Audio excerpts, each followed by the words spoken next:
Good morning सभी को।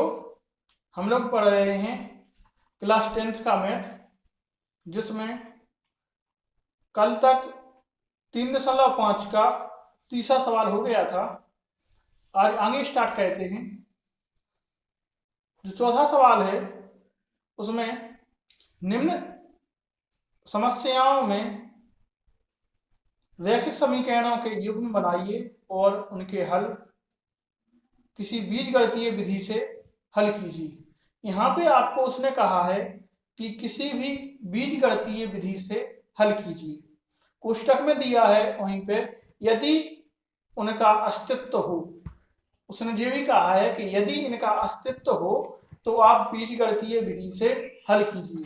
तो आप बीजगणितीय जो विधि होती है उसमें आप कोई भी विधि लगा सकते हैं, या विलोपन लगा सकते हैं या प्रतिस्थापन लगा सकते हैं। लेकिन यदि आपको क्वेश्चन ने कन्फर्म किया है कि आप विलोपन से कीजिए या प्रतिस्थापन से कीजिए तो आपको उसी विधि से करना है। यदि आपको बताया गया नहीं है कि किस विधि से करना है तो आप पेपर में किसी भी विधि से सवाल हल कीजिए, आपका क्वेश्चन बिल्कुल सही होगा। क्योंकि जितने भी ये क्वेश्चन है 3.5, 3.4, 3.3, इनके जितने भी क्वेश्चन हैं, चाहे आप प्रतिस्थापन से कीजिए या विलोपन या बज्रगुणन, किसी भी विधि से आप क्वेश्चन कीजिए, आपका आंसर सेम ही आता है। आंसर चेंज नहीं होता, ओनली विधि चेंज होती है। तो अगर आपको क्वेश्चन ने डिफाइंड किया है या क्वेश्चन ने बताया है कि आप इस विधि से ज्ञात कीजिए तो आप उसी विधि से ज्ञात कर सकते हैं। यदि उसमें बताया नहीं गया है तो आपको जौन सी विधि भी अच्छी लगती है या जौन सी विधि आपको अच्छी तरीके से आती है तो आप उस विधि से ज्ञात कर सकते हैं। लेकिन यहाँ पे जो अपन प्रश्नावली पढ़ रहे हैं और प्रश्नावली में डिफाइंड ही है कि इस विधि से ज्ञात करना है, इसलिए हम लोग उसी विधि से ज्ञात करेंगे। लेकिन आप लोग जो पेपर में आप ध्यान दें कि अगर डिफाइंड है तो उस विधि से करना है और डिफाइंड नहीं है तो किसी भी विधि से आप क्वेश्चन कर सकते हैं। तो इसका पहला सवाल है, एक छात्रावास के मासिक व्यय का एक भाग नियत है तथा शेष इस पर निर्भर करता है कि छात्र ने कितने दिन भोजन लिया है। तो दो प्रकार से भोजन दिया है कि एक भाग नियत दिया गया है और जो अतिरिक्त भाग है कितने छात्र कितने दिनों में व्यय करते हैं वो अलग से है। आगे कहा गया है, जब एक विद्यार्थी ए को जो 20 दिन भोजन करता है 1000 रुपये छात्रावास में व्यय के लिए अदा करने पड़ते हैं। कोई एक छात्र ए है, उसने 20 दिन भोजन किया और 20 दिन भोजन करने के उसको 1000 रुपये लगते हैं। आगे बताया गया है, जबकि एक विद्यार्थी बी को जो 26 दिन भोजन करता है छात्रावास के व्यय के लिए 1180 अदा करने पड़ते हैं। जो दूसरा है बी वाला है उसको 26 दिन भोजन करना है और 26 दिन भोजन करने के वो है 1180 रुपये अदा करता है। तो नियत व्यय और प्रतिदिन के भोजन का मूल्य ज्ञात कीजिए। तो इसमें आपसे पूछा गया है कि नियत व्यय और प्रतिदिन के भोजन का व्यय ज्ञात कीजिए या मूल्य ज्ञात कीजिए। तो आपको जो मूल्य ज्ञात करना है हम आपको पहले ही बता चुके हैं कि क्वेश्चन आपसे जो पूछे आपको x और y अधिकतर वही मानना है। क्वेश्चन ने आपसे पूछा है नियत व्यय और प्रतिदिन के भोजन का मूल्य ज्ञात कीजिए, तो हम लोग मानेंगे माना कि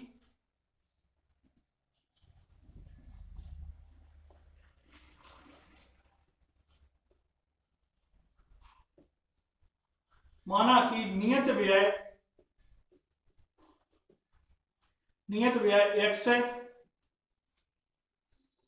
नियत व्यय हो गया आपका x और प्रतिदिन के भोजन का मूल्य और प्रतिदिन भोजन का मूल्य y है। तो नियत व्यय हमने मान लिया x रुपये और प्रतिदिन भोजन का जो मूल्य है वो मान लिया y। आगे कहा गया है कि कोई एक छात्र ए है जो 20 दिन भोजन करता है और 1000 रुपये अदा करता है। प्रश्नानुसार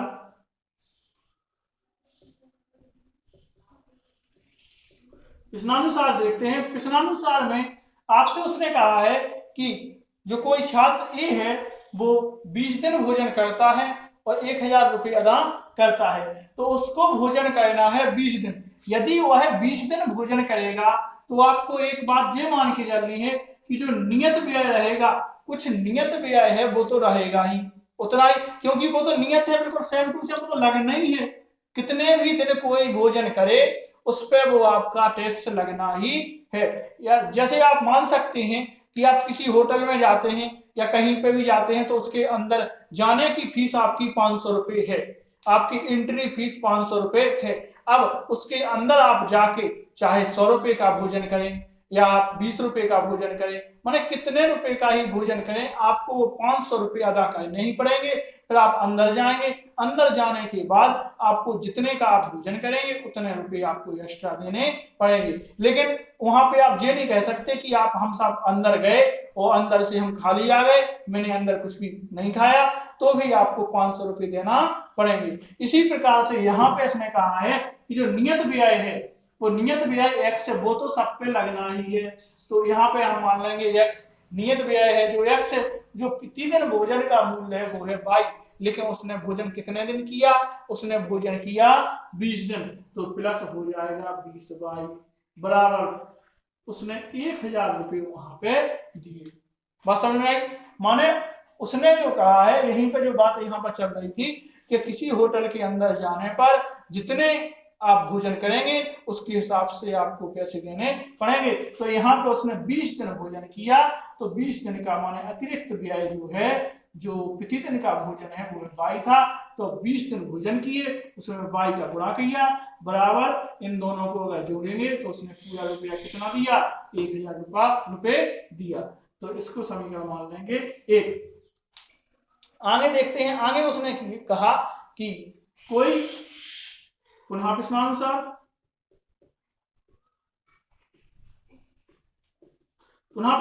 में देखते हैं, उसने आगे ये कहा है आपसे कि कोई एक एक्स्ट्रा आदमी भी है जो 26 दिन भोजन करता है और 1180 रुपये अदा करता है। तो इसी प्रकार से हम देखते हैं कि जो नियत व्यय है, नियत व्यय तो इसको भी देना पड़ेगा, लेकिन इसने भोजन कितने दिन किया, इसने भोजन किया 26 दिन, तो 26y बराबर 1180, समीकरण नंबर 2 मान लेते हैं। हाँ, अब समीकरण नंबर 1 व समीकरण नंबर 2 को हम लोग बज्र गुणन से हल कर सकते हैं। तो बज्र गुणन के लिए आपको पता है, यहाँ पे हम देखते हैं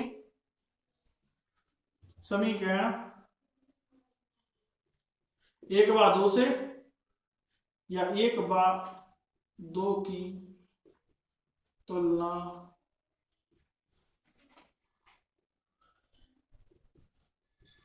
a1x plus b1y plus c1 बराबर 0 व a2x plus b2y plus c2 बराबर 0 से करने पर यहाँ पे हम तुलना करके देखते हैं समीकरण 1 व 2 की।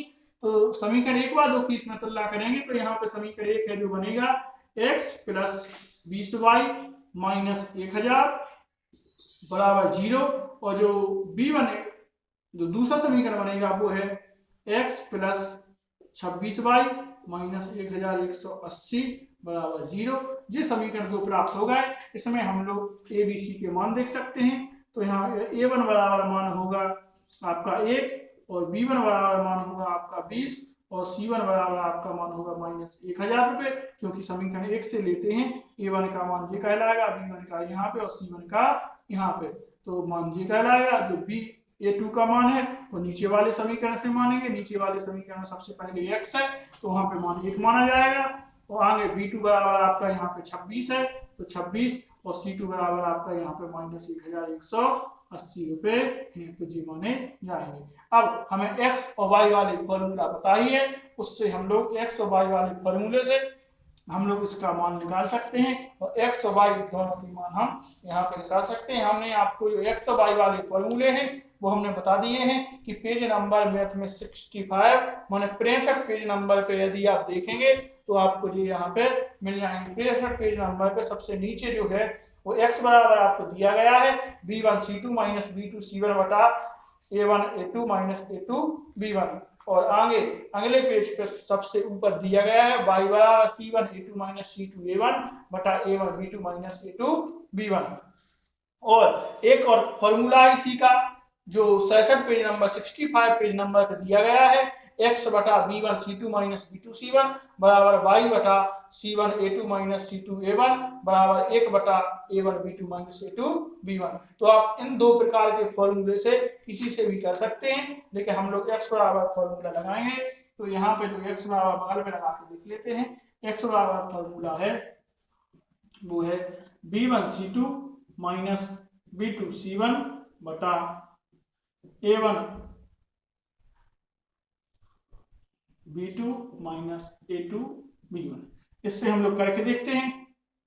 तो x बराबर होगा b1, सबसे पहले है b1, तो b1 का जो मान है अपना 20 है, तो सबसे पहले 20 रखेंगे, गुणा c2 का जो मान है वो है माइनस 1180 रुपये, तो यहाँ पे 1000 माइनस 1180 रुपये, माइनस जो b2 का मान है b2 बराबर मान है 26, तो यहाँ पे 26 रख के देख लेते हैं, गुणा यहाँ c1 का जो मान है वो है माइनस 1000, तो यहाँ पे माइनस 1000 लिख देते हैं, बटा में a1 का आपका मान है 1, तो नीचे 1 लिख लेंगे, गुणा b2 का आपका मान है 26, तो यहाँ पे 26 लिख लेंगे, माइनस a2 का आपका मान है यहाँ पे दिया गया है 1, आगे दिया गया है b1 का आपका मान है 20, तो यहाँ पे 20 लिख के देखिए।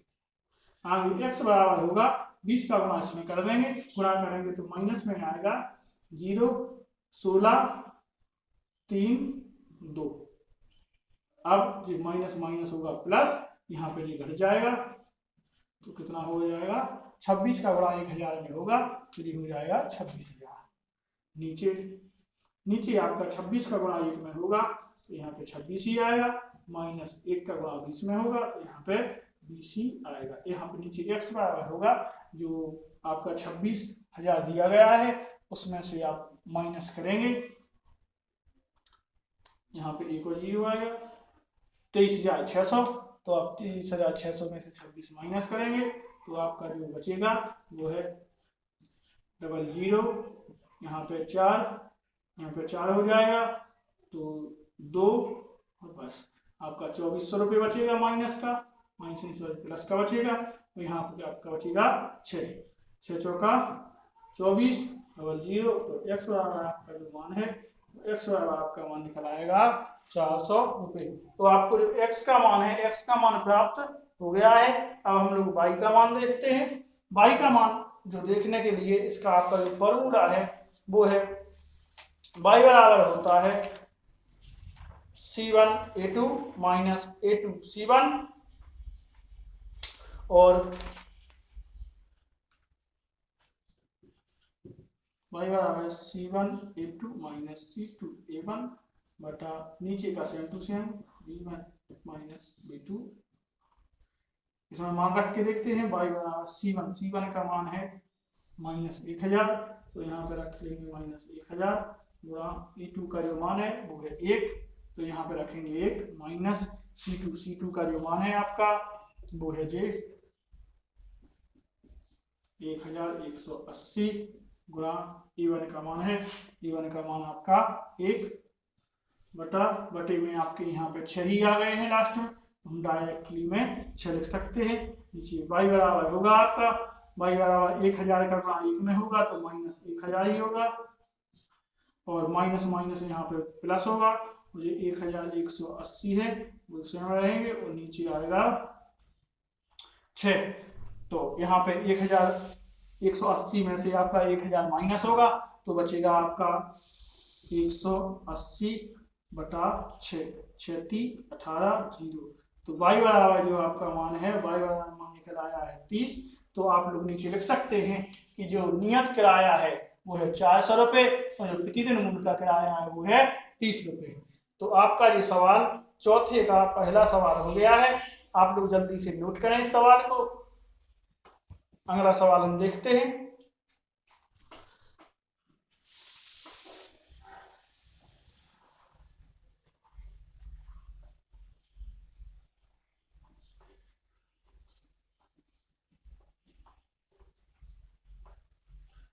आप लोग क्वेश्चन साथ में ही नोट करते जाएं।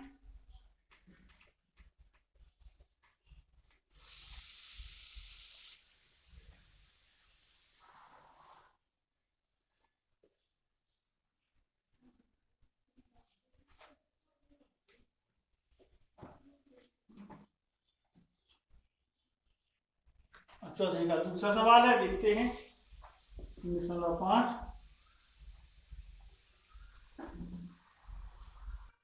दूसरा सवाल है, एक भिन्न 1/3 हो जाती है। कोई एक भिन्न है, वह 1/3 हो जाती है जब उसके अंश से 1 घटाया जाता है।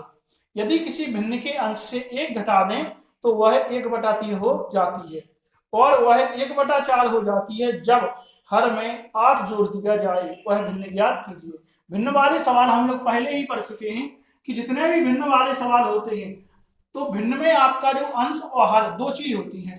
तो सबसे पहले ऊपर होता है आपका अंश और नीचे बटे में होता है आपका हर। तो हम लोग भिन्न मान सकते हैं, यहाँ पे मानेंगे, माना कि भिन्न x/y है। हमने मान ली भिन्न जो है वो हमारी x/y है, मतलब ऊपर का कहलाएगा अंश, नीचे का कहलाएगा आपका हर। अब प्रश्नानुसार देखते हैं। प्रश्नानुसार देखते हैं, उसने कहा है आपसे कि हमारी भिन्न जो है वो 1/3 हो जाती है जब उसके अंश से 1 घटाया जाता है। यदि अंश से 1 घटा दिया जाए तो वह हो जाती है 1/3। घटा के देखते, ऊपर वाला कहलाएगा अंश बटा वाई। देखो हर से तो उसने कुछ कहा ही नहीं कि हर में क्या करना है, उसने कहा है अंश में। तो हमने अंश में 1 घटा दिया, बराबर कितनी हो जाएगी, बराबर हो जाएगी 1/3। अब इसको सॉल्व कर लेंगे, ऊपर नीचे गुणा करके। 3 का गुणा x में होगा 3x, माइनस 3 का y में, 3 का 1 में होगा 3 × 3 बराबर y। इसको इस साइड ले आएंगे तो ये होगा 3x माइनस y माइनस 3 बराबर 0। इसको मान लेंगे समीकरण 1। इसी प्रकार पुनः प्रश्नानुसार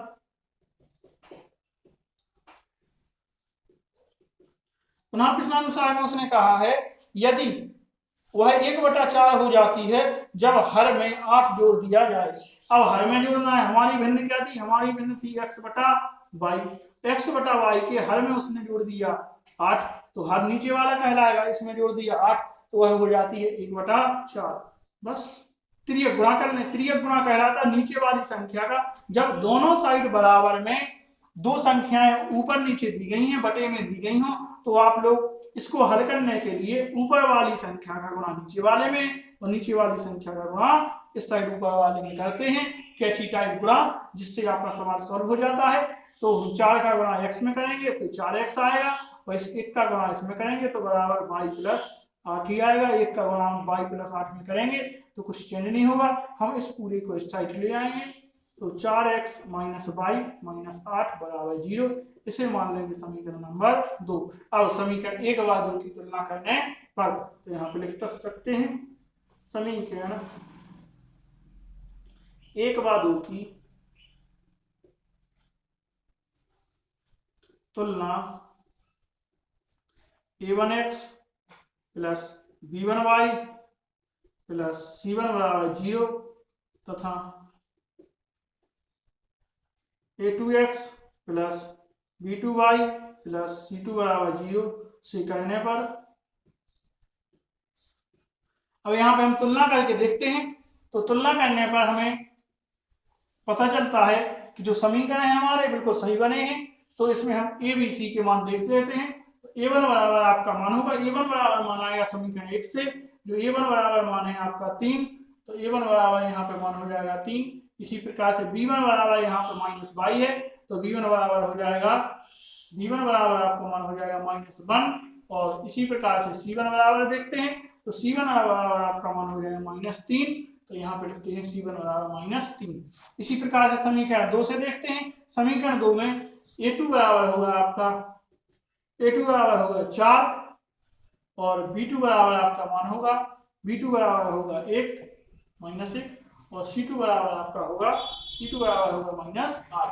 आपको a1 b1 c1 और a2 b2 c2 इन सभी के मान प्राप्त हो गए हैं। अब आप फॉर्मूला लगा के आप ज्ञात कर सकते हैं, जो बज्रगुणन है उसी से। x बराबर आपका फॉर्मूला होता है, x बराबर फॉर्मूला होता है b1c2 माइनस b2c1। x बराबर b1c2 माइनस b2c1 बटा a1 b2 minus a2 b1। इसमें आप मान रख लें, मान रखेंगे b1 का मान है -1 गुणा c2 का मान है -8 माइनस b2 का मान है -1 गुणा जो c1 का मान है वो है -3, तो यहाँ पे -3 बटा a1 का मान है, a1 का आपका मान है 3 गुणा b2 का मान है -1 माइनस b2 का मान है, a2 का मान है आपका 4 गुणा और b1 का मान है आपका -1, तो -1। यहाँ पे x बराबर देखते हैं, x बराबर है 8 का 1 में गुणा होगा तो ये प्लस का 8 होगा, क्योंकि माइनस माइनस प्लस हो जाएगा। यहाँ पे माइनस माइनस प्लस होगा और प्लस माइनस माइनस होगा, तो माइनस का आएगा 3 बटा यहाँ पे आपके 3 एकम 3 माइनस का 3 होगा और माइनस माइनस प्लस, प्लस का 4 एकम 4 होगा। यहाँ पे आगे हल करते हैं तो इसको प्राप्त होगा आपका मान 8 में से 3 जाएगा तो 5 बचेगा और नीचे 4 में से 3 जाएगा तो 1 बचेगा, तो x बराबर आपका मान प्राप्त हो गया 5। हमें x का मान प्राप्त हो गया है। इसी प्रकार से अब हम y का मान प्राप्त करते हैं। y का मान प्राप्त करने के लिए हम y का फॉर्मूला लगाएंगे। y का फॉर्मूला है c1a2 माइनस c2a1 बटा नीचे वाला सेम ही रहता है a1 b2 minus a2 b1। यहाँ पे हम इसी में मान रख लेते हैं। जो c1 का मान है वो है -3, तो -3 गुणा जो a2 का मान है वो है 4 माइनस जो c2 का मान है वो है -8 गुणा और a1 का मान है आपका 3, तो यहाँ पे 3 बटा नीचे वाला सेम ही रहता है तो नीचे हम 1 लिख सकते हैं डायरेक्ट में। y बराबर 4 × 12 तो माइनस के 12 हो जाएंगे और माइनस माइनस प्लस 8 × 3 24 बटा 1, यहाँ पे 12 हो जाएंगे, यहाँ पे 24 हो जाएंगे और यहाँ पे y बराबर जो मान निकलेगा वो मान निकलेगा 12। तो आपको x और y दोनों के मान प्राप्त हो गए हैं। आप डायरेक्टली में इसका आंसर लिख सकते हैं, जो हमने भिन्न मानी थी यहाँ पे लिख सकते हैं अतः भिन्न। अतः जो हमारी भिन्न होगी वो होगी x बटा y थी, मतलब 5 बटा 12, तो हमारी जो भिन्न निकली वो 5 बटा 12 निकल आई है। तो इस प्रकार से जो हमारा जो दूसरा सवाल है वो सॉल्व हो गया है। पहला सवाल हमारा पहले ही सॉल्व हो चुका है। अब हम आगे तीसरा सवाल देखते हैं। तीसरा सवाल है, 2 सवाल हमारे ये हो गए हैं, आप लोग सही ढंग से हल करें। तीसरा भी हो जाएगा आज।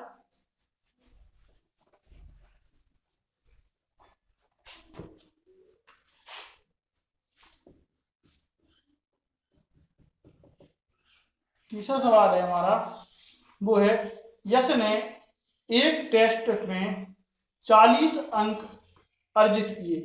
जो यश है उसने एक टेस्ट दिया जिसमें उसके अंक आए 40। आगे कहा है जब उसे प्रत्येक सही उत्तर पर 3 अंक मिले तथा अशुद्ध उत्तर पर 1 अंक की कटौती की गई। मतलब कि उन्होंने ये कहा है कि उसके कुल अंक जो आए वो आए 40 और उसको जितने भी क्वेश्चन उसने सही किए प्रत्येक सही क्वेश्चन के उसको मिले 3 अंक। यदि उसका कोई क्वेश्चन गलत हो गया तो उसका 1 अंक काट लिया गया। आगे कहा है यदि उसे सही उत्तर का 4 अंक मिलते तथा अशुद्ध उत्तर पर 2 अंक कटे तो यश 50 अंक अर्जित करता है। आगे उसने कहा है यदि सही पर 4 अंक मिलते और जो गलत हो जाता है उस पे 2 अंक काट लिए जाते तो उसके जो कुल अंक होते वो 50 होते। तो टेस्ट में कितने प्रश्न थे? अब आपको सबसे पहले हमने आपको अभी बता चुके हैं कि आपको x y को मानना है जो आपसे पूछा गया है, लेकिन यहाँ पे पूछा गया है कि टेस्ट में कितने प्रश्न थे। तो हम प्रश्न तो x y मान नहीं सकते, यहाँ पे हम मान सकते प्रश्न होते कुछ प्रश्न सही होंगे और कुछ क्वेश्चन गलत होंगे। तो जो क्वेश्चन के आधार पे हम मानेंगे तो सही को x मानेंगे और जो गलत है उसको हम मानेंगे बाई। चलो देखते हैं। तो हम कहेंगे जो यहाँ पे अर्जित है तो मानेंगे माना कि अर्जित ने सही प्रश्न पर x अंक तथा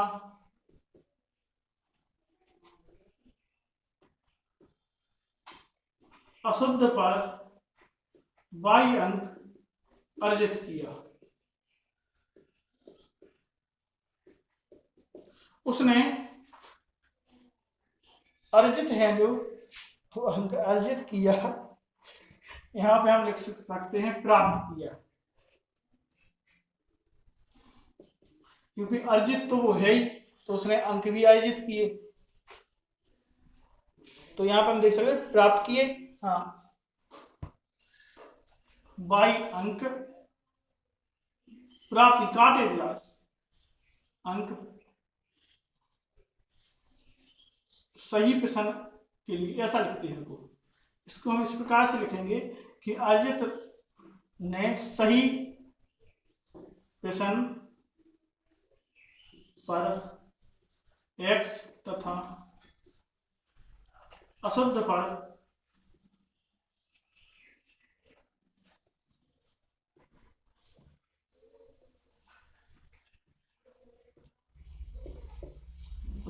y अंक मिलते हैं। जो अर्जित है उसको सही पर x अंक तथा गलत पर y अंक मिलेंगे। तो इस प्रकार से हम देखेंगे। सबसे पहले प्रश्नानुसार में हम देखेंगे कि जो अर्जित है सबसे पहले उसने कहा है कि उसको 3 अंक माने 3 नंबर जो 3 अंक मिलते हैं वो सही पर मिलते हैं, और जो 1 अंक काटा जाता है वो अशुद्ध पर काटा जाता है। तो हम देखेंगे कि उसने यदि 3 सही किए, माने x जो अंक है सही किए, जब x जो क्वेश्चन सही करेगा तो उसको मिलेंगे 3x, क्योंकि 3 नंबर आपको प्रत्येक सही पे मिलता है। तो यहाँ पे हो जाएगा 3x। और जो गलत है, गलत पे उसको कितने काट लिए जाते हैं, गलत पर उसके 1 अंक काट लिया जाता है, मतलब कि उसका जो अशुद्ध है उस पर 1 अंक काट लिया जाता है। तो ये हो जाएगा 1y लिखना नहीं पड़ता, इसलिए हम इसको लिखेंगे ओनली y बराबर उसके कुल अंक जो मिलते हैं, उसे कुल अंक 40 मिलते हैं। तो उसके अंक कुल कितने हो गए 40। इसको इस साइड ले आएंगे तो 3x माइनस y माइनस 40 बराबर 0। जो समीकरण जी है जी हो जाएगा x। इसी प्रकार पुनः प्रश्नानुसार में हम देखते हैं। उसने कहा है कि यदि उसको सही पर 4 अंक तथा अशुद्ध पर 2 अंक काटे जाते तो उसको 50 अंक अर्जित होते। इसी प्रकार से देखते हैं, सही पर मिलते उसको 4 तो हो जाता 4x, और अशुद्ध पर उसको काटे जाते -2 तो 2 बराबर उसको कितने मिलते 50 अंक मिल जाते। तो हम यहाँ पे बराबर मान लेंगे 50। इसको इस साइड ले आएंगे तो 4x माइनस 2y माइनस 50 बराबर 0। समीकरण नंबर 2 आपका समीकरण, या इसमें आप 2 का भाग भी दे सकते हैं। तो यहाँ पे हो जाएगा 2x माइनस y माइनस 25 बराबर 0। इसको मान लेंगे समीकरण 2। हाँ, अब समीकरण 1 बाद की आप तुलना करेंगे, उसी प्रकार से यहाँ हल कर लेंगे। समीकरण 1 बाद की तुलना करने पर तुलना a1x plus b1y plus c1 बराबर 0 व a2x plus b2y plus c2 बराबर 0 से कहने पर इसकी तुलना जो है हम इससे करेंगे। तो तुलना करने पर हम देखते हैं समीकरण सही है, इसलिए हम x a1 b1 c1 की मान लेते हैं। a1 बराबर यहाँ पे मान होगा, a1 की मान समीकरण 1 से मानेंगे तो a1 का मान होगा 3, b1 का जो मान होगा यहाँ पे -1 और c1 का मान होगा -40। तो c1 का मान 40 हो गया। इसी प्रकार से a2 का जो मान होगा वो समीकरण 2 से देखेंगे, वो होगा 2, और b2 का जो मान होगा वो होगा -1 और C2 का जो मान होगा वो होगा -25। तो इस प्रकार से हमारे मान हो गए हैं। अब हमें बज्रगुणन से हल करने के लिए x बराबर फॉर्मूला लगाना है। x बराबर फॉर्मूला है b1c2 माइनस b2c1 बटा a1 b2 minus a2 b1। इस फॉर्मूले में मान रख के हम ये प्राप्त कर सकते हैं। तो सबसे पहले x बराबर होगा, x बराबर है b1 का जो मान है वो है -1, तो यहाँ पे रखेंगे -1 गुणा C2 का मान है, C2 का मान है -25, तो यहाँ पे रखेंगे -25 माइनस B2 का जो मान है, B2 का मान है -1, B2 की जगह -1 रखेंगे गुणा जो C1 है, C1 का मान है -40, तो C1 की जगह -40 रखेंगे बटा A1 का जो मान है वो है 3, तो यहाँ पे हम 3 लिखेंगे गुणा B2 का जो मान है वो है -1, तो B2 का मान -1 माइनस A2 का जो मान है वो है 2, तो A2 की जगह 2 रखेंगे गुणा B1 का जो मान है, B1 का मान है -1, तो यहाँ पे रखेंगे -1। आगे देखते हैं, x बराबर होगा आपका 25 से कम 25, प्लस का आएगा 25, माइनस माइनस होगा प्लस, प्लस माइनस होगा माइनस, यहाँ पे 40 बटा नीचे होगा आपका 3 एकम 3 माइनस का 3 और माइनस माइनस प्लस 2 एकम 2, यहाँ हो जाएंगे 2। अब इसको आगे करेंगे तो हमारे 40 में से जो 25 घटेंगे तो हमारे बचेंगे 15 बटा यहाँ पे हमारा बटेगा -1, ऊपर ही माइनस से माइनस कट जाएगा, तो x बराबर आंसर जो आएगा वो है 15। मतलब कि उसको सही अंक जितने हैं, सही क्वेश्चन है उसके 15। और आगे कहा गया है उससे कि हाँ y का मान निकालना है, तो y बराबर होता है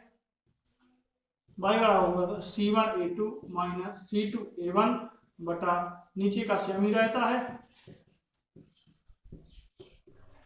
y बराबर C1 का मान है -40 गुणा A2 का मान है 2 माइनस C2 का मान है -25 गुणा A1 का मान है 3 बटा नीचे का सेमी रहेगा -1, तो y बराबर होगा 40 दूना 80 माइनस के 80 आएंगे, यहाँ पे माइनस माइनस प्लस 25 टी होंगे 75 बटा नीचे -1 ही रहेगा, तो y बराबर -80 में से 75 जाएंगे तो यहाँ पे माइनस का 5 बचेगा बटा -1 माइनस से माइनस जाएगा, तो y बराबर आपका आंसर जो है वो आ जाएगा 5। तो हमें y का मान प्राप्त हो गया है। आगे उसने कहा है कि उसने कुल कितने क्वेश्चन हल किए थे, तो क्वेश्चन हल करने में उसने 15 क्वेश्चन सही किए और 5 क्वेश्चन गलत किए, तो है 15 क्वेश्चन सही मिले और 15 क्वेश्चन गलत मिले। तो आप बता सकते हैं कि कुल क्वेश्चन कितने किए, सही 15 और गलत 5, तो कुल क्वेश्चन किए उसने कितने होंगे, कुल